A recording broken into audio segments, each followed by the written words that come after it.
立法會舉行全體會議，多位議員關注內地問題奶粉事件，議員批評本澳相關部門唔夠主動監管食品安全，同時政出多門，亦未能夠及時向市民發佈信息。方嘉琪報道。議員高天賜批評當局喺出現問題時幾乎冇人承擔責任，淨係知道跟住內地同埋香港當局走。議員梁玉華質疑當局早知現時食物管理體系唔足嘅情況，但至今仍然未改善。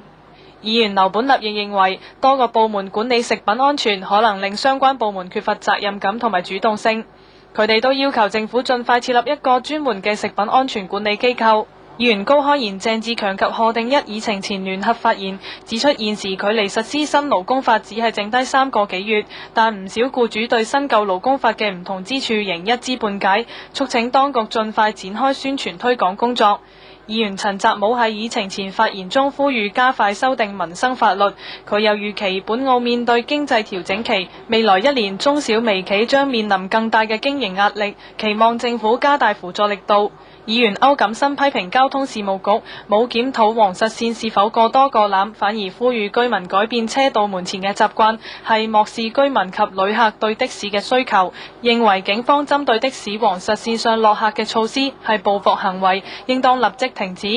議員關翠杏要求人力資源辦公室交代早前回應有公司只係聘用外地僱員而冇本地工人嘅問題時，解釋係由於國家商務部明確禁止內地輸澳僱員喺色情及博彩場所工作，博彩企業唯有將部分嚟自內地嘅外地僱員轉入其他公司嘅名下，而出現有啲公司純粹只係有外地僱員嘅情況。關翠杏認為呢種做法係欺騙社會嘅行為。議員吳在權再度促請特區政府正視非法旅館問題，佢建議將有關刑事責任延伸至單位業主及非法旅館經營者。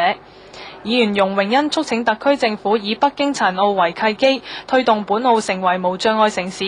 議員陳明金認為政府計劃每年向殘疾人士發放3600蚊殘疾津貼作用有限，佢要求政府檢討復康政策。議員崔世平指出，立法會喺啱過去嘅第3屆第3會期，淨係收到政府95份書面質詢覆函，引起部分議員不滿。佢促請政府將服務承諾擴大至回覆議員書面質詢。實習記者方嘉琪報道。